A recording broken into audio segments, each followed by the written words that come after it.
잠수함 절반은 독일에 맡기겠습니다. 솔직히 한국이 반만 맡아도 이득 아닌가요?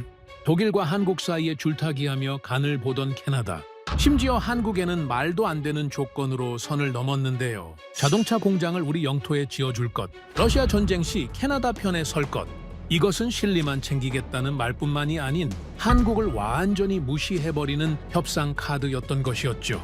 결국 계약을 위해 한국이 고개를 숙일 것이라고 믿었던 그들. 하지만 캐나다는 알지 못했습니다. 폴란드, 에스토니아, 핀란드와 같은 유럽 국가들이 왜 굳이 독일과의 방산 협약을 싹 다 깨버리고 한국에 전부 갈아탔는지 말이죠. 그리곤 한국의 예상치 못한 답변을 듣게 되었는데요. 협약 거절하겠습니다. 미국에도 맞서던 캐나다가 결국 한국 앞에서 꼼짝도 못하게 된 이유. 그 대한민국의 숨겨진 힘을 지금 바로 공개하겠습니다. 이야기를 시작하기 앞서 사연 속의 제작에 힘이 되는 구독과 좋아요 부탁드립니다. 한국을 응원하신다면 대한민국 화이팅! 이라고 아래 댓글로 남겨주세요. 그 조건이라면 협상은 어렵겠습니다. 그 짧은 한 문장이 회의실 전체를 순식간에 얼려버렸습니다. 저는 캐나다 국방부에서 잠수함 도입 프로그램 수석 평가관으로 일하고 있는 데이비드 맥켄지입니다. 독일, 미국, 프랑스, 영국의 방산 협상 테이블에 수없이 앉아봤고 그 긴 세월 속에서 협상이란 결국 누가 더 절실한가의 싸움이라는 것을 몸으로 익혔습니다. 그래서 저는 그날 그 한 문장이 나오기 전까지 전혀 흔들리지 않았습니다. 오히려 확신에 차 있었다고 해야 맞습니다. 캐나다 차세대 잠수함 사업은 제가 수년을 준비해온 프로젝트였습니다. 12척의 잠수함을 새로 확보하는 캐나다 해군 역사상 가장 큰 규모의 방산 계약이었고 저는 그 핵심 의사결정에 직접 참여하고 있었습니다. 협상 테이블에는 두 나라가 마주하고 있었습니다. 독일과 한국. 저는 솔직히 그 협상이 어느 방향으로 흘러갈지 이미 짐작하고 있다고 생각했습니다. 한국은 훌륭한 조선 기술을 보유했고 가격 경쟁력도 뛰어났습니다. 하지만 그것만으로 충분하지 않다고 봤습니다. 나토 핵심 국가도 아니고 유럽 방산 네트워크와는 거리가 먼 동아시아 국가가 캐나다 잠수함 사업의 최종 파트너가 되기는 어렵다고 판단했습니다. 더구나 독일이 같은 테이블에 앉아있는 상황에서는 더욱 그랬습니다. 협상 전날 밤 오타와 국방부 지하 회의실은 새벽까지 불이 꺼지지 않았습니다. 총리실과 연결된 정치권 인사들이 모여 작전을 짜고 있었고 회의실 분위기는 이상하리만큼 들떠 있었습니다. 흘러나온 이야기에 따르면 6척은 한국에, 나머지 6척은 독일에 발주하는 이른바 반반 발주 시나리오까지 거론되고 있었습니다. 양쪽 모두로부터 투자와 외교적 실익을 동시에 뽑겠다는 발상이었습니다. 저는 그 이야기를 듣자마자 군사 실무자로서 본능적인 거부감을 느꼈습니다. 잠수함은 냉장고가 아닙니다. 한 척을 제대로 운용하려면 훈련 체계, 정비 시스템, 부품 공급망, 승조원, 교육 과정이 모두 하나로 맞물려야 합니다. 플랫폼이 두 종류가 된다는 것은 그 모든 체계가 두 벌로 늘어난다는 의미였고 비용과 혼란이 동시에 배가 되는 구조였습니다. 하지만 그날 밤 정치권의 흥분된 분위기 속에서 실무적 우려는 쉽게 묻혔습니다. 복도를 걷다가 우연히 독일 대표단 측 인사와 캐나다 보좌관이 나누는 귓속말을 스치듯 들었습니다. 조건 하나만 더 강하게 걸면 한국은 꼼짝 못합니다. 저는 그 말을 듣고도 발걸음을 멈추지 않았습니다. 협상에서 흔히 오가는 압박 전술쯤으로 여겼습니다. 그날 밤 저는 아무것도 예감하지 못한 채 잠자리에 들었습니다. 다음 날 협상 테이블은 생각보다 차분하게 시작됐습니다. 기술 사양, 납기 조건, 정비 협력 같은 실무적인 내용들이 순서대로 오갔고 한국 대표단은 통역 없이 영어로 직접 대화하며 명확하고 절제된 태도를 유지했습니다. 그런데 회의 후반 갑자기 분위기가 달라졌습니다. 캐나다 측 수석 협상 대표, 총리실과 연결된 정무 라인의 인사가 서류를 천천히 내려놓으며 입을 열었습니다. 마지막으로 한 가지를 확인하고 싶습니다. 저는 그 순간 등 뒤가 서늘해지는 것을 느꼈습니다. 무언가 잘못되고 있다는 것을 몸이 먼저 알아채는 느낌이었습니다. 만약 북극 지역에서 러시아와 군사 충돌이 발생한다면 한국은 어떤 형태로든 군사적 참여가 가능합니까? 회의실 공기가 순간 굳어버렸습니다. 저는 그 질문의 본질을 즉각적으로 알아챘습니다. 이것은 잠수함 계약이 아니라 군사 동맹을 강요하는 질문이었습니다. 캐나다가 한국의 북극 분쟁 개입 가능성을 사실상 요구하는 것이었고, 그것은 어떤 주권 국가도 방산 계약 테이블에서 받아들일 수 있는 조건이 아니었습니다. 회의실 한편에 앉아있던 독일 대표단 관계자가 아주 짧고 미묘하게 입꼬리를 올렸습니다. 저는 그 표정을 절대 잊을 수 없습니다. 판이 이미 끝났다는 것을 혼자만 알고 있는 사람의 얼굴이었습니다. 한국 측 대표는 서두르지 않았습니다.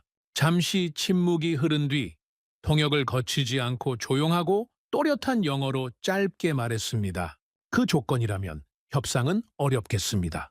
그것뿐이었습니다. 화를 내지도 않았습니다. 목소리를 높이지도 않았습니다. 그냥 그 한 문장을 말하고 앞에 놓인 서류를 조용히 정리하기 시작했습니다. 저는 그 손을 바라봤습니다. 전혀 떨리지 않았습니다. 협상에서 오랫동안 사람들을 관찰해온 저로서는 그 흔들림 없는 손이 어떤 말보다 더 많은 것을 말해준다는 것을 알 수 있었습니다. 캐나다 측 일부는 여전히 이것을 협상 전술로 받아들였습니다. 한국이 계약을 포기하지는 않을 것이라는 확신이 아직 남아 있었기 때문입니다. 하지만 한국 대표는 추가 설명을 하지 않았습니다. 더 이상의 제한도 없었고 협상 조건 조율 요구도 없었습니다. 서류가 정리되고 자리에서 일어섰고 회의실 문이 닫혔습니다. 그리고 회의는 그것으로 끝이었습니다. 복도로 나오자마자 해군 작전 담당 대령이 저를 잡아당겼습니다. 그의 얼굴에는 평소와 전혀 다른 긴장감이 배어 있었습니다. 맥켄지, 지금 장난이 아닙니다. 빅토리아급이 몇 년 안에 퇴역하기 시작합니다. 신형이 늦어지면 북극 해역은 그냥 비어버립니다. 그가 말을 끝내기도 전에 또 다른 보고가 들어왔습니다. 한국 대표단이 귀국편 항공편을 알아보고 있다는 내용이었습니다. 그 순간부터 국방부 상황실이 뒤집어졌습니다. 전화가 여러 개 동시에 울렸고 보좌관들이 복도를 분주하게 오갔습니다. 누군가 목소리를 높여 말했습니다. 한국이 진짜로 나간다면 독일이 납기를 못 맞출 경우 우리는 어떻게 됩니까? 독일 측 관계자는 그 혼란 속에서도 여전히 여유로운 표정을 유지하며 말했습니다. 우리는 캐나다의 새로운 조선 산업 기반을 만들어 드릴 수 있습니다. 이건 전략적 투자입니다. 저는 그 말을 들으며 속으로 씁쓸함을 삼켰습니다. 전력 공백은 약속으로 메워지지 않습니다. 납기와 강철로 메워지는 것입니다. 그날 저녁 엘리베이터 앞에서 한국 대표와 잠깐 마주쳤습니다. 캐나다 측 관계자 한 명이 다급하게 팔을 붙잡으며 말했습니다. 조건은 조정할 수 있습니다. 잠깐만요. 한국 대표는 정중하지만 단호한 표정으로 고개를 저었습니다. 우리는 파트너십을 원합니다. 시험대 위에서 증명해야 하는 충성 맹세가 아닙니다. 엘리베이터 문이 닫혔습니다. 저는 그 닫힌 문을 바라보며 처음으로 두려움을 느꼈습니다. 그동안 우리는 독일과 한국 사이에서 캐나다가 저울을 들고 있다고 생각했습니다. 그런데 그게 아니었습니다. 처음부터 한국이 우리를 평가하고 있었던 건지도 모른다는 생각이 그 짧은 순간에 머릿속을 가득 채웠습니다. 그것이 제가 이 사업을 전혀 다른 눈으로 바라보기 시작한 첫 번째 순간이었습니다. 한국 대표단이 귀국 준비에 들어갔다는 소식이 국방부 전체로 퍼지는 데는 오랜 시간이 필요하지 않았습니다. 그날 밤 상황실에는 늦게까지 불이 꺼지지 않았고 정치 라인과 군 실무 라인이 하나의 테이블에 마주 앉았습니다. 그것이 처음이었습니다. 두 라인이 한자리에서 이 사업을 직접 논의하게 된 것이 저는 그 자리에서 양측의 시각 차이가 얼마나 큰지를 처음으로 실감했습니다. 총리실 보좌관이 먼저 카드를 꺼냈습니다. 6척은 한국, 6척은 독일로 나눕시다. 회의실이 잠시 조용해졌습니다. 그 논리는 표면적으로는 그럴듯했습니다. 양쪽 모두를 만족시키고 외교 마찰도 피하고 두 나라로부터 투자와 기술 이전을 동시에 얻겠다는 발상이었으니까요. 정치적 관점에서는 꽤 영리한 전략처럼 보일 수 있었습니다. 하지만 저는 그 말을 듣는 순간 씁쓸하고 무거운 감정을 동시에 느꼈습니다. 잠수함은 규격 상품이 아닙니다. 한 척을 제대로 운용하기 위해서는 훈련 교본부터 정비 매뉴얼, 부품 공급망, 항구시설 규격, 승조원, 교육 과정까지 모든 것이 하나의 체계로 맞물려야 합니다.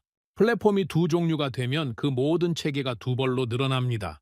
비용은 2배, 혼란은 그 이상이었습니다. 저는 참지 못하고 입을 열었습니다. 잠수함 함대를 두 종류로 나누는 것은 군사적으로 최악의 선택입니다. 총리실 보좌관은 흔들리지 않았습니다. 이것은 군사 문제가 아니라 국가 전략의 문제입니다. 그 한마디가 회의실 분위기를 정리했습니다. 저는 그 순간 이 사업이 이미 순수한 군사 프로젝트가 아니라 정치 게임으로 변해버렸다는 것을 뼈저리게 깨달았습니다. 아니, 어쩌면 처음부터 그랬는지도 모릅니다. 방산 사업이 정치로부터 완전히 자유롭기를 기대하는 것은 애초에 순진한 생각이었는지도 모르니까요. 다음 날 독일 TKMS 대표단과의 단독 미팅이 잡혔습니다. 그들이 회의실에 들어서는 순간부터 분위기가 달랐습니다. 여유로웠습니다. 마치 이미 결과를 알고 있는 사람들처럼 자연스럽게 자리를 잡았습니다. 발표가 시작되자 화면에는 화려한 그래픽이 펼쳐졌습니다. 캐나다 현지 조선소 건설 계획, 수천 개의 일자리 창출 전망, 단계별 기술 이전 프로그램, 북미 방산 협력 네트워크 구축, 그리고 독일 대표는 자신감 있는 목소리로 말했습니다. 캐나다는 단순히 잠수함을 사는 것이 아닙니다. 우리는 캐나다의 새로운 조선 산업 자체를 만들어 드릴 것입니다. 총리실 보좌관들이 연신 고개를 끄덕였습니다. 의원들과 정치 라인이 가장 원하는 그림이 펼쳐지고 있었습니다. 일자리, 지역경제, 산업 부흥. 발표 마지막에 독일 대표는 의미 있는 표정으로 말을 마무리했습니다. 이것은 단순한 계약이 아닙니다. 나토 동맹 사이의 전략적 협력입니다. 회의실 분위기는 완전히 독일 쪽으로 기울었고 총리실 라인의 얼굴에는 만족감이 역력했습니다. 저는 아무 말도 하지 않았습니다. 그 발표가 낯설지 않았기 때문입니다. 경력 내내 그와 비슷한 프레젠테이션을 수도 없이 봐왔고 그것이 어떻게 끝나는지도 경험으로 알고 있었습니다. 회의가 끝나고 복도를 걸어 나오다가 해군 잠수함 장교 한 명과 마주쳤습니다. 그는 방금 전 화면에 떠 있던 조선소 건설 슬라이드를 힐끗 돌아보더니 짧게 말했습니다. 조선소요? 고개를 끄덕이자 그는 잠시 피식 웃다가 말을 이었습니다. 그거 지어지기까지 10년입니다. 잠시 침묵이 흐른 뒤 그가 덧붙였습니다. 그 10년 동안 우리는 뭘로 바다를 지킵니까? 짧은 말이었지만 오래 머릿속에 남았습니다. 캐나다 해군이 현재 운용 중인 빅토리아급 잠수함은 이미 상당한 노후화 상태에 놓여 있었습니다. 수년 안에 하나둘 퇴역하기 시작할 것이고 그 공백을 채울 신형 잠수함이 제때 들어오지 않는다면 캐나다는 북극과 대서양에서 잠수함 전력을 사실상 잃어버리게 되는 상황이었습니다. 저는 그 사실을 머리로는 이미 알고 있었습니다. 하지만 그 장교의 단 두 마디가 그것을 훨씬 더 선명하고 날카롭게 만들었습니다. 며칠 뒤 저는 독일 기술 책임자와 단독으로 이야기를 나눌 기회를 얻었습니다. 발표에서 보지 못했던 숫자들을 직접 확인하고 싶었습니다. 저는 단도직입적으로 물었습니다. 제안서의 납기 일정이 현실적으로 가능합니까? 그는 미소를 지으며 대답했습니다. 우리는 항상 최선을 다합니다. 저는 다시 물었습니다. 납기 보장이 가능한지 여부를 묻는 겁니다. 이번에는 대답이 달라졌습니다. 이 프로젝트에는 여러 변수들이 있습니다. 저는 그 순간 속으로 중얼거렸습니다. 역시나 라고. 유럽 방산 프로젝트들을 오랫동안 지켜봐온 사람이라면 누구나 알 수 있는 패턴이었습니다. 발표는 항상 완벽하고 화려합니다. 약속은 언제나 거창합니다. 그리고 현실은 언제나 늦게 도착합니다. 납기가 밀리고 비용이 예상을 초과하고 생산이 지체되는 일이 유럽 방산 현장에서는 이미 반복되고 있었습니다. 독일이라고 그 흐름에서 예외는 아니었습니다. 그날 밤 저는 사무실에 혼자 남아 한국이 제출한 자료를 다시 펼쳤습니다. 독일 발표와 비교하면 솔직히 소박했습니다. 화려한 그래픽도 없었고 감동적인 미래 비전도 없었습니다. 대신 한 페이지에 이런 내용이 담겨 있었습니다. 계약 후 약 6년 내 첫 번째 잠수함 인도, 그 후 3년 안에 4척 배치 완료, 계약 후 17년 내 12척 전략 납품, 그리고 짧은 설명 한 줄, 이미 실전 배치된 플랫폼을 기반으로 건조. 저는 그 마지막 문장을 한동안 바라봤습니다. 독일은 조선소를 지어주겠다고 했습니다. 산업을 만들어주겠다고 했습니다. 일자리를 창출하겠다고 했습니다. 한국은 그런 약속이 없었습니다. 대신 딱 하나만 말했습니다. 언제까지 만들어서 전달하겠다고. 그 차이가 이상하리만큼 오래 머릿속에 남았습니다. 독일의 언어는 거창하면서도 어딘가 먼 곳을 가리키고 있었고 한국의 언어는 단순하면서도 바로 눈앞의 현실처럼 느껴졌습니다. 저는 그날 밤 처음으로 불편한 질문 하나를 떠올렸습니다. 우리가 정말 옳은 방향으로 가고 있는 걸까 하고. 그리고 그 질문은 쉽게 사라지지 않았습니다. 독일 기술 책임자와의 대화가 끝난 지 며칠 뒤 저는 브뤼셀로 향하는 비행기에 몸을 실었습니다. 북유럽 방산협력 세미나가 예정돼 있었고 유럽 잠수함 협력 사례를 직접 확인해 캐나다 사업에 참고하겠다는 단순한 목적이었습니다. 그 출장이 제 생각 전체를 바꿔놓을 줄은 전혀 몰랐습니다. 비행기 안에서 저는 창밖으로 펼쳐진 구름을 내려다보며 며칠째 머릿속을 맴돌던 생각들을 정리하려 했습니다. 독일 기술 책임자의 말투, 한국 제안서의 단순한 일정표, 해군 장교의 쓴웃음. 그 장면들이 뒤섞인 차에 쉽게 정리되지 않았습니다. 나는 35년을 이 바닥에서 일해온 사람입니다. 수많은 협상을 보고 수많은 약속이 지켜지는 것도 어그러지는 것도 목격해왔습니다. 그런데 이번만큼은 무언가 평소와 다르다는 감각이 있었습니다. 그것이 무엇인지 아직 정확히 집어낼 수 없었지만 그 불편한 감각은 브뤼셀에 도착할 때까지도 사라지지 않았습니다. 세미나 자체는 예상 범위 안에 있었습니다. 유럽 각국 해군 관계자들이 모여 전략적 해양 안보 협력을 논의하는 자리였고 발표와 토론이 무난하게 이어졌습니다. 저는 행사 내내 한쪽 귀로는 발표를 들으면서 다른 한쪽 마음으로는 캐나다 사업에 대한 생각을 정리하고 있었습니다. 세미나가 끝난 뒤 참석자들이 335 로비에 모여 커피를 마시며 잡담을 나눴습니다. 저도 커피 한 잔을 들고 로비 한편에 서 있었는데 노르웨이 군 장교 한 명이 먼저 다가와 말을 걸었습니다. 그는 캐나다 잠수함 사업 이야기를 꺼냈습니다. 유럽 방산업계에서는 이미 알려진 이슈였던 모양이었습니다. 저는 아직 결정된 것이 없다고 답했고 그러자 그 장교는 피식 웃으며 말했습니다. 우리도 예전에 같은 고민을 했습니다. 그 말에 궁금증이 생겨 어떻게 됐냐고 물었더니 그는 아무렇지 않게 대답했습니다. 우리는 독일을 포기했습니다. 저는 잠시 말을 잃었습니다. 노르웨이는 나토 핵심 회원국입니다. 독일과의 군사협력 역사도 깊고 유럽 방산 네트워크에서 독일의 위상을 누구보다 잘 아는 나라입니다. 그런 노르웨이가 독일을 포기했다는 말은 단순한 개인 의견이 아니었습니다. 무언가 근거가 있는 판단이었습니다. 저는 조심스럽게 물었습니다. 독일 장비는 전통적으로 높은 평가를 받아왔는데 어떤 이유에서냐고. 노르웨이 장교는 커피잔을 천천히 내려놓으며 말했습니다. 맞습니다. 기술 자체는 훌륭합니다. 그는 잠시 말을 끊었다가 이어갔습니다. 하지만 문제는 속도입니다. 그리고 마지막으로 이렇게 말했습니다. 전쟁은 약속을 기다려주지 않습니다. 그 문장은 짧았지만 강하게 박혔습니다. 저는 오랫동안 방산 협상 현장에서 일해왔지만 그 말처럼 상황의 핵심을 이렇게 단칼에 잘라낸 표현을 들어본 기억이 드물었습니다. 유럽의 안보 상황은 이미 이론이 아닌 현실이 되어 있었습니다. 러시아의 군사 행동 이후 북유럽 국가들은 방위력 증강을 실질적인 생존 문제로 받아들이고 있었습니다. 의회 토론이나 국방 백서 속에 있는 개념이 아니라 국경에서 들려오는 포성처럼 매일 몸으로 느끼는 현실이었습니다. 그들에게 납기는 선택의 문제가 아니었습니다. 생사의 문제였습니다. 그날 저녁에는 핀란드 국방부 관계자와 함께 저녁 식사 자리가 마련됐습니다. 대화는 자연스럽게 방산 계획 쪽으로 흘렀고 저는 러시아 상황 이후 핀란드의 무기 도입 방향이 어떻게 바뀌었냐고 물었습니다. 핀란드 관계자는 고개를 끄덕이며 모든 것이 바뀌었다고 말했습니다. 예전에는 독일 장비를 가장 먼저 검토했다고 했습니다. 하지만 지금은 아니라고 했습니다. 저는 왜냐고 물었습니다. 그는 짧게 대답했습니다. 우리는 지금 당장 필요한 무기를 찾고 있습니다. 그리고 잠시 후 조용히 한 나라 이름을 말했습니다. 한국이라고. 그 순간 저는 이상한 감각을 느꼈습니다. 브뤼셀에서 만난 노르웨이 장교도 같은 이야기를 했었고 지금 핀란드 관계자도 같은 방향을 가리키고 있었습니다. 이것이 우연의 일치일 리 없었습니다. 그날 밤 술자리가 무르익어갈 무렵 에스토니아 군 장교가 테이블에서 한마디를 던졌습니다. 독일 장비는 훌륭하다고 먼저 인정했습니다.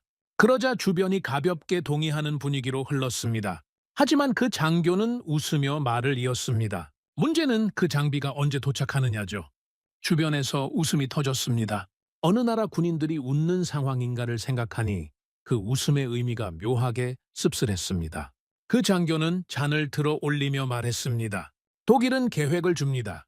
그리고 잠시 멈춘 뒤 덧붙였습니다. 한국은 무기를 줍니다. 테이블이 잠시 조용해졌습니다. 농담처럼 시작된 말이었지만 아무도 웃지 않았습니다. 그 말의 무게를 모두가 느끼고 있었기 때문입니다. 저는 그 자리에서 겉으로는 자연스럽게 대화를 이어갔지만 내심 머릿속이 빠르게 돌아가고 있었습니다. 비슷한 맥락의 이야기를 하루 사이에 세 나라 사람에게서 들은 것은 처음이었습니다. 그것도 방산 전문가로서 자국의 안보를 직접 책임지는 군인들로부터. 이 사람들은 이론을 말하고 있는 것이 아니었습니다.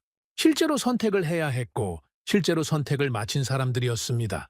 호텔로 돌아오는 길은 혼자였습니다. 차창 밖으로 불휘셀의 야경이 흘러 지나갔고 저는 오늘 하루 들은 이야기들을 다시 정리해보려 했습니다. 노르웨이, 핀란드, 에스토니아. 그들은 독일을 비난하지 않았습니다. 기술 자체가 나쁘다고도 하지 않았습니다. 그들이 말한 것은 단 하나였습니다. 지금 당장 쓸 수 있는 무기가 필요하다는 것. 그리고 그 질문 앞에서 그들이 선택한 나라는 공통적으로 한국이었습니다. 캐나다 정부는 아직도 이렇게 생각하고 있을 것이었습니다. 독일은 나토 동맹이고 유럽 방산의 중심이고 정치적으로 신뢰할 수 있는 파트너라고. 하지만 오늘 저녁 이 테이블에 앉았던 사람들은 전혀 다른 기준으로 세상을 바라보고 있었습니다. 그들의 기준은 동맹 여부가 아니었습니다. 쓸 수 있는지 없는지였습니다. 그리고 그 단순하고 냉정한 기준 앞에서 세계의 선택은 이미 움직이고 있었습니다. 호텔방 창문 밖으로 도시의 불빛이 보였습니다. 저는 오랫동안 그 빛을 바라보다가 혼잣말처럼 중얼거렸습니다. 우리는 아직도 과거의 기준으로 판단하고 있었다고. 그리고 잠시 후 조금 더 낮은 목소리로 덧붙였습니다. 하지만 세상은 이미 바뀌고 있었다고. 그날 밤 저는 쉽게 잠들지 못했습니다. 비행기 안에서부터 따라다니던 그 불편한 감각이 이제 이름을 갖기 시작했습니다. 우리가 놓치고 있는 것이 있다는 감각. 그리고 그것이 무엇인지 저는 이제 어렴풋이 알 것 같았습니다. 브뤼셀에서 돌아온 다음 날 저는 캐나다 국방부 내부 회의실로 바로 불려 들어갔습니다.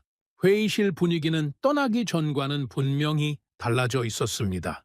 무언가 팽팽한 긴장이 공기 중에 떠 있었고 사람들이 자리에 앉는 방식부터 미묘하게 달랐습니다. 정치 라인과 군 실무 라인이 같은 테이블에 앉아 있었지만 두 진영 사이의 거리가 말보다 더 많은 것을 말해주고 있었습니다. 총리실 보좌관이 먼저 입을 열었습니다. 독일과의 협력은 나토 동맹 차원에서 전략적으로 중요하다는 내용이었습니다. 그 말이 끝나기도 전에 해군 작전 담당 준장이 바로 끊었습니다. 우리는 외교 프로젝트를 하는 게 아닙니다. 잠수함을 확보해야 합니다. 회의실 공기가 순간 팽팽해졌습니다. 정치 라인은 외교와 산업을 이야기했습니다. 군은 시간과 전력 공백을 이야기했습니다. 같은 언어를 쓰고 있었지만 완전히 다른 세계를 보고 있는 것 같았습니다. 저는 그 사이에서 아무 말도 하지 않고 상황을 지켜봤습니다. 말보다 관찰이 더 많은 것을 알려줄 때가 있습니다. 이 회의는 이제 더 이상 방산 전문가들만의 기술적 논의가 아니었습니다. 정치의 언어와 군사의 언어가 충돌하고 있었고 그 충돌의 틈 사이에서 정작 중요한 질문들이 밀려나고 있었습니다. 저는 그 모습을 바라보며 오래전 선배에게 들었던 말 하나를 떠올렸습니다. 방산 사업에서 가장 위험한 것은 적국이 아니라 내부의 정치라고. 그 말이 이렇게 현실로 확인될 줄은 몰랐습니다. 회의가 한창 진행되던 중 해군 측 기술 담당자가 조심스럽게 한 문서를 꺼냈습니다. 독일 TKMS의 세부 일정 검토 보고서였습니다. 그는 화면의 한 줄을 확대했습니다. 캐나다 현지 조선소 건설 예상 기간 8년에서 10년. 회의실이 조용해졌습니다. 총리실 보좌관이 물었습니다. 그 기간이 왜 문제가 되냐고. 해군 장교가 바로 답했습니다. 그 조선소가 완성된 뒤에야 잠수함을 건조할 수 있기 때문입니다. 저는 그 말을 들으면서 머릿속으로 빠르게 계산했습니다. 조선소 건설에 최소 10년, 이후 잠수함 설계 적용과 실제 건조에 또 7년에서 10년. 그 숫자들을 더하면 첫 번째 잠수함이 인도되는 시점은 빠르게 보아도 20년 가까이 뒤였습니다. 저는 조용히 말했습니다. 첫 잠수함 인도가 20년 가까이 뒤가 될 수 있습니다. 그 말이 떨어지자 회의실 분위기가 얼어붙었습니다. 20년. 빅토리아급 잠수함이 수년 안에 퇴역하기 시작한다는 사실을 알고 있는 사람들에게 그 숫자는 단순한 일정 지연이 아니었습니다. 북극 해역에서 캐나다 잠수함이 사라지는 기간이었습니다. 총리실 보좌관은 최악의 시나리오를 상정한 수치 아니냐고 반문했습니다. 기술 담당자는 고개를 저으며 말했습니다. 아니라고. 이것이 현실적인 시나리오라고. 정치 라인은 침묵했습니다. 말이 없다는 것이 때로는 가장 명확한 대답이기도 합니다. 그날 오후 독일 측과 화상회의가 잡혔습니다. 저는 직접 질문하기로 했습니다. 캐나다 현지 조선소 건설이 지연될 경우 전체 일정에 어떤 영향이 있는지를 물었습니다. 독일 대표는 미소를 유지하며 답했습니다. 우리는 최선을 다할 것입니다. 저는 다시 물었습니다. 납기에 대한 구체적인 보장이 가능한지 여부를 묻는 것이라고 했습니다. 잠시 침묵이 흘렀고 독일 대표는 말을 돌렸습니다. 이 프로젝트는 단순한 계약이 아니라 전략적 파트너십의 성격을 가지고 있습니다. 회의실 뒤쪽에서 작게 한숨 소리가 들렸습니다. 그 문장은 이미 여러 번 들은 문장이었습니다. 정확한 날짜 대신 나오는 표현이었습니다. 저는 한 번 더 몰아붙였습니다. 전략적 파트너십이 중요하다는 것은 동의하지만 캐나다 해군이 현재 직면한 전력 공백 문제는 추상적인 파트너십으로 해결되지 않는다고 말했습니다. 구체적인 납기 일정이 필요하다고 했습니다. 독일 대표는 미소를 유지하면서도 이번에는 목소리가 미묘하게 단단해졌습니다. 우리는 수십 년간 나토 동맹국들과 협력해왔습니다. 그 신뢰가 곧 보장입니다. 저는 더 이상 같은 질문을 반복하지 않았습니다. 화상회의가 끝나고 복도로 나오자 해군 준장이 기다리고 있었습니다. 그는 먼저 말을 꺼냈습니다. 솔직하게 이야기하겠다고. 그는 창밖을 바라보며 말했습니다. 독일 잠수함 기술은 훌륭하다고. 하지만 잠시 멈춘 뒤 고개를 돌리며 이렇게 말했습니다. 우리는 기술이 아니라 시간을 사고 있습니다. 그 문장이 모든 것을 정리했습니다. 방산 계약에서 기술은 중요합니다. 하지만 기술이 실제 전력이 되려면 그것이 제때 납품되어야 하고 제때 배치되어야 하고 제때 운용되어야 합니다. 아무리 뛰어난 기술도 시간을 지키지 못하면 의미가 없었습니다. 그리고 캐나다에게 지금 가장 부족한 것은 기술이 아니라 바로 그 시간이었습니다. 준장은 마지막으로 짧게 말했습니다. 바다는 약속으로 지킬 수 없습니다. 그날 밤 늦게 저는 사무실에 혼자 남아 다시 한국 자료를 펼쳤습니다. 며칠 전에도 봤던 그 단순한 문서였습니다. 눈에 들어오는 문장이 있었습니다. 최대 5척 동시 건조 가능. 저는 그 문장 앞에서 잠시 멈췄습니다. 독일이 캐나다에 조선소를 짓겠다고 말하고 있는 동안 한국은 이미 그 조선소를 가지고 있었습니다. 독일이 미래의 생산 능력을 이야기하고 있는 동안 한국은 현재의 생산 능력을 숫자로 제시하고 있었습니다. 그 차이는 단순히 규모의 문제가 아니었습니다. 존재하는 것과 약속되는 것의 차이였습니다. 저는 서류를 덮으면서 혼잣말처럼 중얼거렸습니다. 우리는 지금 약속과 현실 사이에서 선택을 하려 하고 있다고. 그리고 잠시 침묵이 흐른 뒤 조금 더 낮은 목소리로 덧붙였습니다. 그 차이는 생각보다 훨씬 크다고. 사무실 불을 끄고 나오는 길에 저는 문득 브뤼셀에서 들었던 그 말을 다시 떠올렸습니다. 독일은 계획을 줍니다. 한국은 무기를 줍니다. 그날 그 에스토니아 장교의 말이 농담처럼 들렸던 이유는 그것이 너무 단순했기 때문이었습니다. 하지만 지금 이 서류들을 앞에 두고 보니 그 단순한 말이 가장 정확한 현실 묘사였다는 생각이 들었습니다. 복잡한 전략 분석보다 그 짧은 두 문장이 상황의 핵심을 꿰뚫고 있었습니다. 저는 그날 이후부터 독일 발표를 들을 때마다 같은 질문이 자동으로 떠오르기 시작했습니다. 그래서 언제입니까? 라고. 그 질문 하나가 제가 이 사업을 바라보는 방식을 조금씩 바꾸고 있었습니다. 독일 일정 문제와 내부 갈등이 계속되던 가운데 캐나다 국방부는 결국 한 가지 결정을 내렸습니다. 한국 조선소 직접 실사. 말이 많았던 회의실들과 달리 그 결정은 놀랍도록 조용하고 빠르게 내려졌습니다. 저는 캐나다 해군 기술팀과 함께 한국으로 향하는 비행기에 올랐습니다. 일행 중에는 잠수함 체계를 직접 운용해온 현역 해군 장교도 있었고 방산 계약 전문 법률 자문도 있었습니다. 비행기 안 분위기는 묘하게 긴장되어 있었습니다. 각자 자료를 들여다보거나 창밖을 바라보며 저마다의 생각 속에 잠겨 있었습니다. 저는 옆자리에 앉은 해군 준장과 짧은 대화를 나눴습니다. 그는 창밖을 바라보다가 말했습니다. 서류는 충분히 봤습니다. 잠시 침묵이 흐른 뒤 그가 덧붙였습니다. 이제 진짜를 봐야죠. 저도 고개를 끄덕였습니다. 그 말이 이번 출장의 목적을 가장 정확하게 담고 있었습니다. 우리는 숫자와 보고서가 아니라 실제로 존재하는 현실을 보러 가는 것이었습니다. 한국 남해안에 있는 대형 조선소에 도착한 것은 이른 아침이었습니다. 버스가 조선소 정문을 통과하는 순간부터 실사단 안에서 이야기 소리가 사라졌습니다. 아무도 의도하지 않았는데 자연스럽게 침묵이 내려앉았습니다. 창문 밖으로 펼쳐지는 광경 때문이었습니다. 끝이 보이지 않는 도크들이 줄지어 이어져 있었고 그 위로 거대한 크레인들이 촘촘히 서 있었습니다. 저는 무의식적으로 크레인의 수를 세기 시작했습니다.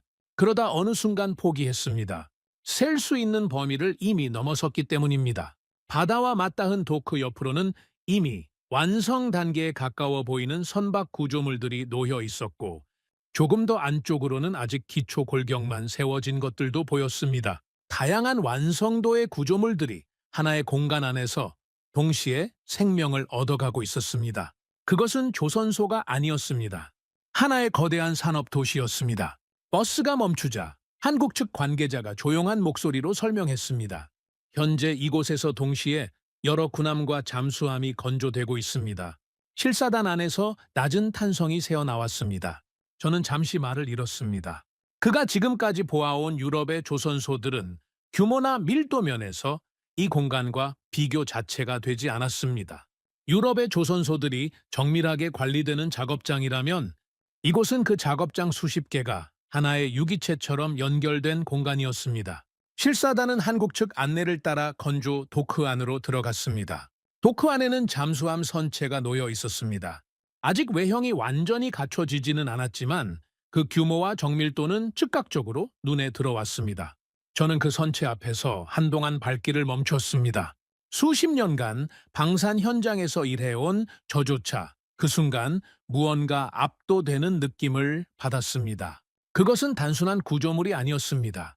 수년간 축적된 기술과 수천 명의 노동이 한 곳에 집약된 결과물이었습니다. 그리고 조금 떨어진 곳 또 다른 도크에 또 하나의 잠수함 구조물이 보였습니다. 저는 한국 측 기술자에게 물었습니다. 이건 다른 프로젝트입니까? 기술자가 고개를 끄덕였습니다. 네, 동시에 진행 중입니다. 저는 주변을 천천히 둘러봤습니다. 그리고 다시 물었습니다. 현재 최대 몇 척을 동시에 건조할 수 있습니까? 한국 측 관계자는 담담하게 답했습니다. 최대 5척입니다. 짧은 침묵이 흘렀습니다. 캐나다 해군 장교들이 서로 얼굴을 바라봤습니다. 누군가 작은 목소리로 말했습니다. 독일은 한 척일 정도 확정을 못했는데 그 말은 주변에 들릴 만큼 크지 않았지만 가까이 있던 사람들은 모두 들었습니다. 그리고 아무도 그 말에 반박하지 않았습니다. 투어가 계속되면서 저는 이 조선소가 가진 또 다른 측면을 발견하기 시작했습니다. 규모만의 문제가 아니었습니다. 이곳은 거대하면서도 동시에 정밀했습니다. 철판이 절단되고 용접 불꽃이 곳곳에서 튀는 그 혼잡한 공간 안에서 작업자들은 각자의 자리를 정확히 알고 있었습니다. 낭비되는 움직임이 없었고 흐름이 막히는 구간도 없었습니다. 오랜 시간에 걸쳐 다듬어진 생산 체계라는 것이 눈에 보였습니다. 저는 한 기술자에게 질문을 건넸습니다. 이 프로젝트의 생산 방식이 캐나다 잠수함 건조에도 그대로 적용됩니까? 기술자는 잠시 생각하더니 대답했습니다. 네, 같은 플랫폼입니다. 저는 한 번 더 물었습니다. 새로운 설계가 아니라는 말입니까? 기술자는 고개를 저었습니다. 이미 운영 중인 잠수함입니다.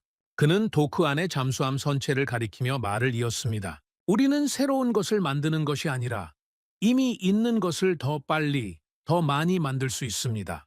그 문장이 머릿속에 새겨졌습니다. 독일이 캐나다에 조선소를 지어주겠다고 말할 때 그것은 아직 존재하지 않는 것을 앞으로 만들겠다는 약속이었습니다. 그리고 그 약속이 현실이 되기까지는 10년 이상의 시간이 필요했습니다. 하지만 한국은 달랐습니다. 이 조선소는 이미 존재하고 있었습니다. 잠수함은 이미 여기서 만들어지고 있었습니다. 그리고 그 잠수함은 이미 실전에 배치되어 운용 중이었습니다. 투어가 끝난 뒤 실사단은 조선소 밖 바다가 내려다 보이는 공간에 잠시 멈춰 섰습니다. 남해의 바람이 차갑고 강하게 불어왔습니다. 해군 준장이 데이비드에게 물었습니다. 어떻게 보였습니까? 저는 바로 대답하지 않았습니다. 방금 본 장면들이 머릿속에서 아직 정리되고 있었습니다. 동시에 건조되는 잠수함 선체들, 끝없이 이어지는 도크, 각자의 위치에서 정확하게 움직이는 수천 명의 작업자들, 그리고 무엇보다 아무런 허풍 없이 담담하게 숫자를 말했던 기술자의 표정. 잠시 뒤 저는 말했습니다. 독일은 조선소를 지어주겠다고 했습니다. 준장이 고개를 끄덕였습니다. 저는 바다를 바라보며 말을 이었습니다. 한국은 이미 가지고 있더군요. 준장은 잠시 웃었습니다. 그리고 짧게 말했습니다. 그래서 유럽이 한국으로 가는 겁니다. 그 말은 더 이상의 설명이 필요 없었습니다. 저는 그날 처음으로 유럽 장교들이 왜 그 테이블에서 같은 이름을 반복해서 말했는지를 몸으로 이해한 것 같았습니다. 한국이라는 나라가 저의 눈에 조금 다르게 보이기 시작한 것도 바로 그 순간이었습니다. 남해의 바람은 여전히 차가웠지만 저는 그 추위가 전혀 느껴지지 않았습니다. 머릿속이 너무 빠르게 돌아가고 있었기 때문입니다. 한국에서 돌아온 뒤 캐나다 국방부의 분위기는 미묘하게 바뀌어 있었습니다. 해군 실무진 사이에서는 한국 조선소를 직접 본 이후로 발언의 무게가 달라지고 있었습니다. 수치와 보고서로 알고 있던 것을 눈으로 직접 확인한 사람들과 여전히 문서만으로 판단하는 사람들 사이의 온도차가 점점 뚜렷해지고 있었습니다. 저는 그 온도차를 매 회의마다 느꼈습니다. 해군 실무진들은 대부분 같은 방향을 향하고 있었습니다. 한국이 가장 현실적인 선택이라는 쪽으로. 하지만 정치 라인의 흐름은 달랐습니다. 오히려 한국 조선소 실사 이후 정치권의 압박이 강해지고 있다는 느낌이 들었습니다. 이유는 어렵지 않게 짐작할 수 있었습니다. 군 실무진이 한국 쪽으로 기울어질수록 정치적으로 독일과의 관계를 유지해야 하는 부담이 더 크게 작용하고 있었습니다. 총리실 라인은 그 균형을 지키기 위해 더 강한 카드를 꺼내려 하고 있었습니다. 그리고 며칠 뒤 그 카드가 실제로 나왔습니다. 고위 보좌관이 회의에서 단호하게 말했습니다. 이 계약은 단순한 무기 도입이 아닙니다. 그는 테이블 위 서류를 두드리며 말을 이었습니다. 캐나다의 산업 전략과 외교적 포지셔닝이 동시에 걸린 문제입니다. 그리고 결국 그 말이 나왔습니다. 한국에게 추가 조건을 확인합시다. 회의실이 조용해졌습니다. 저는 그 침묵 속에서 이미 그 질문이 무엇인지 알고 있었습니다. 협상 초반에 한번 등장했다가 사라졌던 그 질문이 다시 꺼내질 것이라는 것을. 며칠 뒤 캐나다 협상팀은 한국 측과 화상회의를 열었습니다. 회의 초반은 평온했습니다. 기술 협력 세부 사항, 납기 세부 일정, 현지 정비 체계 구축 방안, 모든 대화는 실무적이고 차분했습니다. 한국 측 대표는 구체적인 숫자와 명확한 기준으로 답변했고 그 답변들 하나하나가 준비된 사람의 언어라는 것이 느껴졌습니다. 저는 그 흐름이 계속 이어지기를 바랐습니다. 하지만 그것은 얼마 가지 않았습니다. 회의 중반이 지날 무렵 캐나다 측 협상 대표가 잠시 멈추더니 서류를 천천히 옆으로 밀었습니다. 그 동작이 무언가 다른 것이 시작된다는 신호처럼 느껴졌습니다. 한 가지 전략적 질문이 있습니다. 회의실 공기가 미묘하게 달라졌습니다. 그는 천천히 말을 이어갔습니다. 만약 북극 지역에서 러시아와 군사 충돌이 발생한다면. 잠시 멈춘 뒤 결국 그 문장이 나왔습니다. 한국은 어떤 형태로든 군사적 지원이 가능합니까? 회의실 공기가 순간 무거워졌습니다. 저는 화면 속 한국 대표의 얼굴을 바라봤습니다. 그는 당황하지 않았습니다. 화난 기색도 아니었습니다. 잠시 생각하는 표정으로 침묵을 유지하다가 조용히 입을 열었습니다. 그 질문은 잠수함 계약의 범위를 벗어난 사안입니다. 캐나다 측 협상 대표가 말했습니다. 전략적 파트너십을 확인하는 절차일 뿐이라고. 한국 대표는 잠시 고개를 끄덕인 뒤 단호하게 말했습니다. 그 조건이 포함된다면 협상은 매우 어려워질 것입니다. 회의실이 완전히 조용해졌습니다. 저는 그 짧은 문장이 얼마나 많은 것을 담고 있는지 느꼈습니다. 분노도 없었고 호소도 없었습니다. 협상 조건을 조율해보자는 제안도 없었습니다. 그냥 사실을 말했습니다. 그 선을 넘으면 협상은 계속될 수 없다고. 저는 그 순간 이상한 감정을 느꼈습니다. 한국 대표의 말투에서 어떤 절박함도 읽히지 않았습니다. 이 계약을 반드시 성사시켜야 한다는 조급함이 없었습니다. 그것은 협상 테이블에서 강자만이 가질 수 있는 태도였습니다. 회의가 끝난 뒤 국방부 내부에서는 바로 논쟁이 시작됐습니다. 해군 준장이 먼저 목소리를 높였습니다. 우리가 지금 무슨 질문을 한 것인지 알고 있습니까? 총리실 보좌관은 단순한 전략적 확인이었다고 답했습니다. 준장은 고개를 저었습니다. 그는 천천히 말했습니다. 우리는 방산 계약이 아니라 군사 동맹을 요구한 겁니다. 잠시 침묵이 흘렀습니다. 저는 그 침묵 속에서 준장의 말이 정확하다고 생각했습니다. 어느 주권 국가가 무기 구매 계약 테이블에서 제3국 분쟁에 군사적으로 개입하겠다는 확약을 줄 수 있겠습니까? 그것은 계약 조건이 아니었습니다. 동맹국에게도 쉽게 요구하기 어려운 것이었습니다. 그리고 우리는 그것을 잠수함 협상 자리에서 요구했습니다. 저는 회의실 안을 둘러보며 생각했습니다. 독일 대표단의 로비가 어느 순간부터 이 협상의 방향을 흔들고 있었다는 것을 이제는 부정하기 어려웠습니다. 가장 큰 피해를 입히는 것은 직접적인 공격이 아닙니다. 상대가 스스로 실수를 저지르도록 판을 깔아주는 것입니다.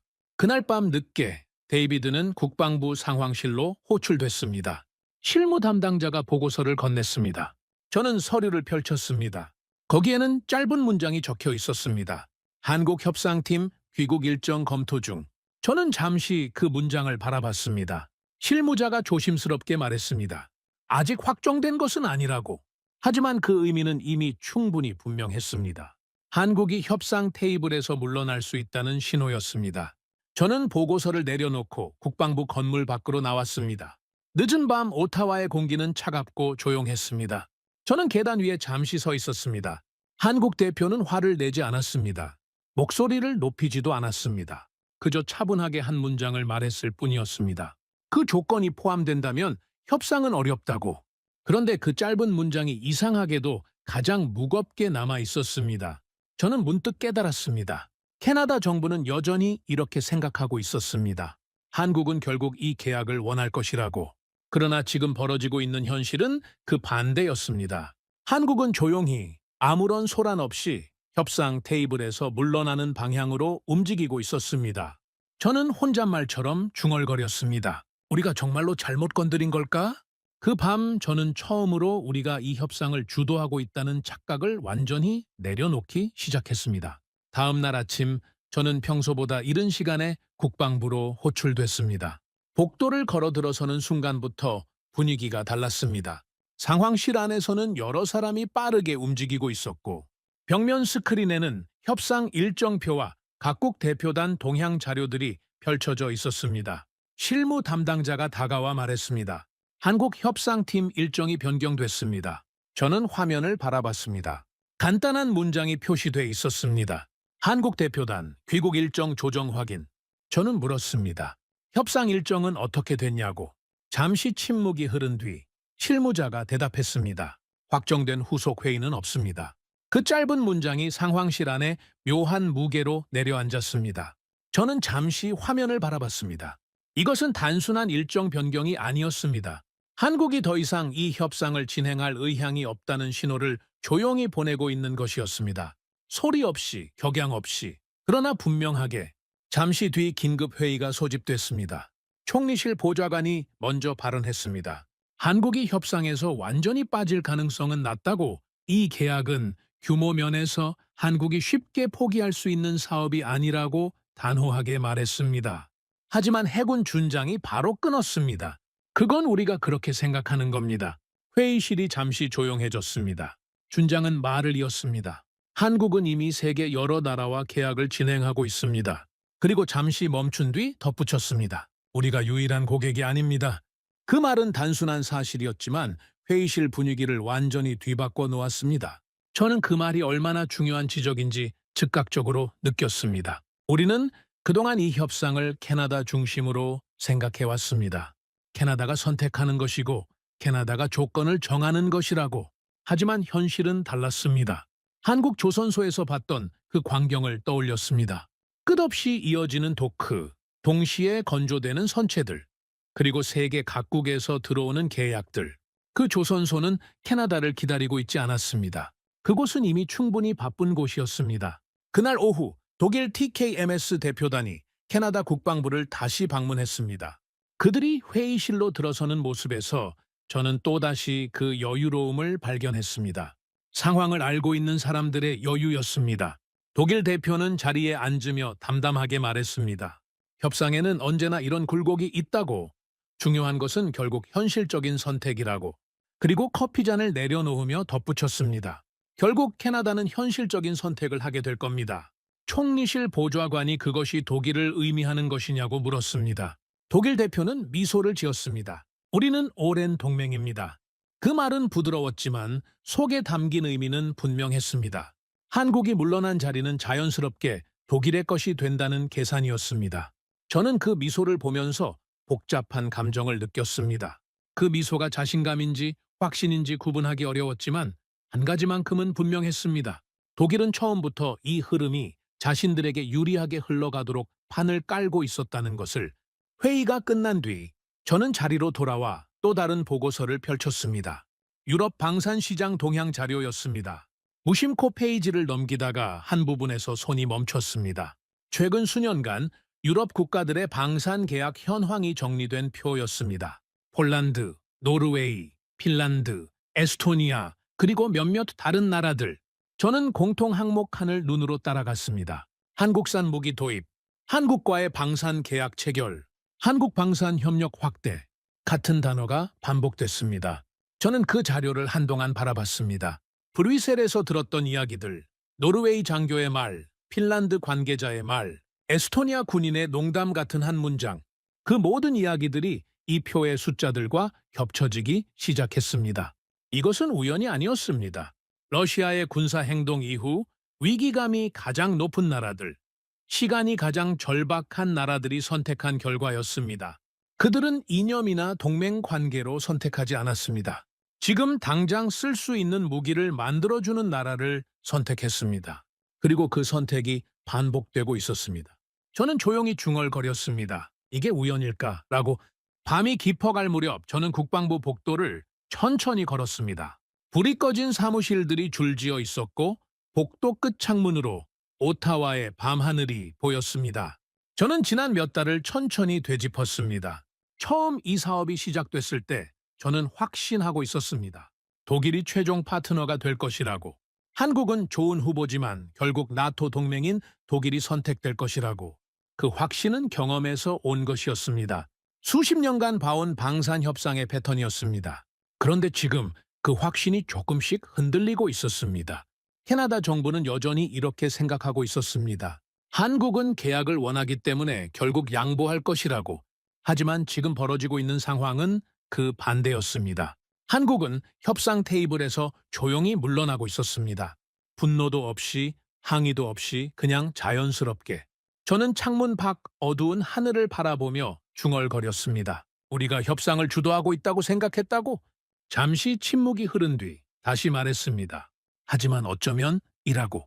그리고 그 문장의 끝을 천천히 완성했습니다. 한국이 우리를 시험하고 있었던 건지도 모른다고. 그 생각이 머릿속에 자리를 잡은 순간 저는 갑자기 이 협상의 전체 그림이 다르게 보이기 시작했습니다. 다음 날 아침 국방부 전략회의가 다시 열렸습니다. 이번 회의는 이전과 분명히 달랐습니다. 회의실 안에 들어서는 사람들의 표정이 달랐고 자리에 앉는 방식도 달랐습니다.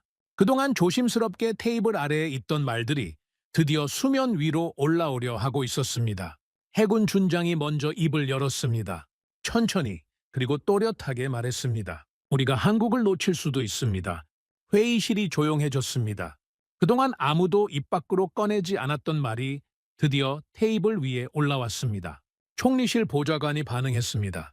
그럴 가능성은 낮다고. 이 계약의 규모를 생각하면 한국이 쉽게 포기하지 않을 것이라고 했습니다. 준장은 고개를 저었습니다.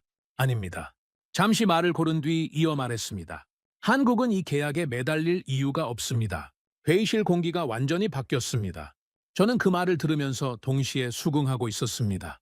한국 조선소에서 본 그 거대한 생산 라인을 떠올리면 그 결론은 너무나 자연스러운 것이었습니다.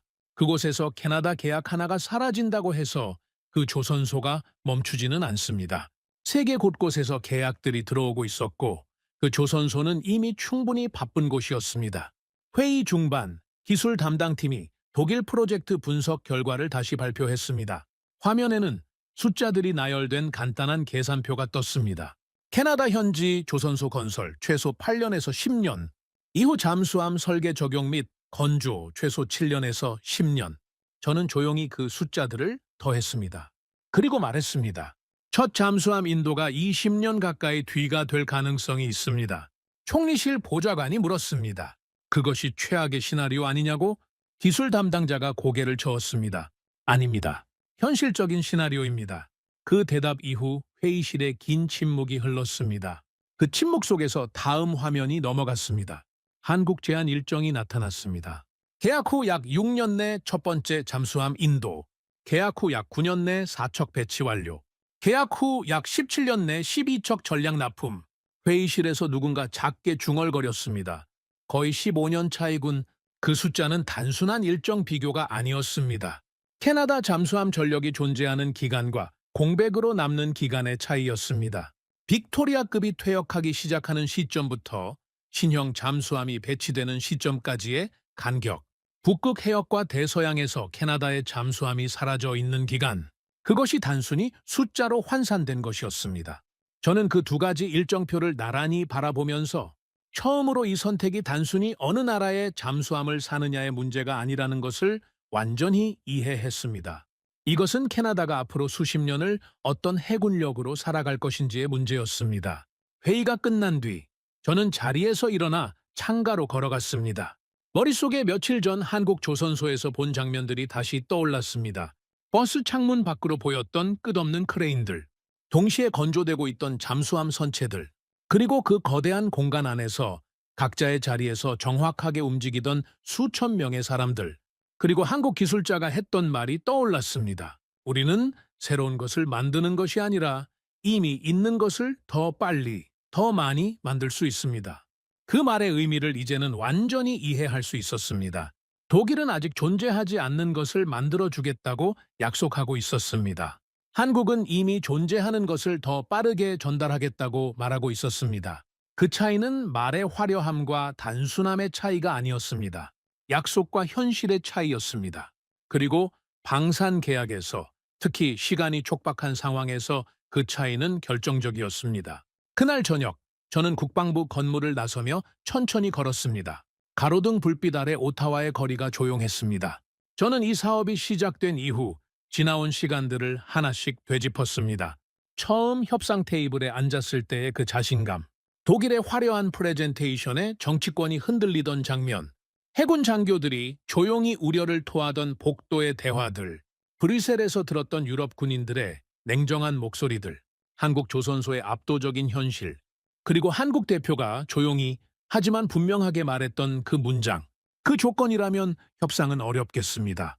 저는 걸음을 멈추고 하늘을 바라봤습니다. 캐나다는 지금까지 이 협상을 이렇게 생각해왔습니다. 독일과 한국 중 누구를 선택할 것인가 라는 문제라고. 우리가 저울을 들고 있고, 우리가 판단하고, 우리가 결정한다고. 하지만 저는 이제 다른 질문을 떠올리고 있었습니다.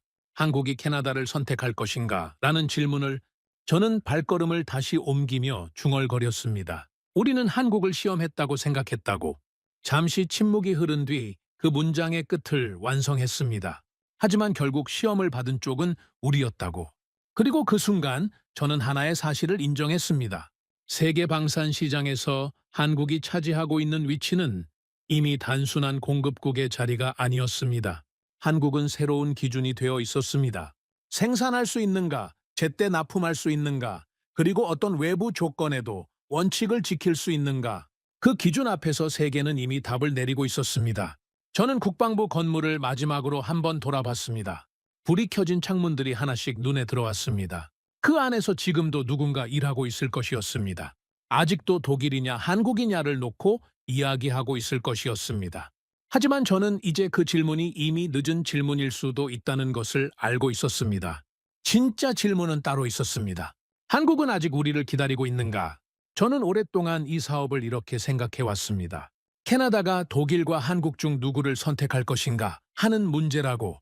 35년의 경험이 만들어준 확신이었고 수십 번의 협상이 쌓아준 패턴이었습니다.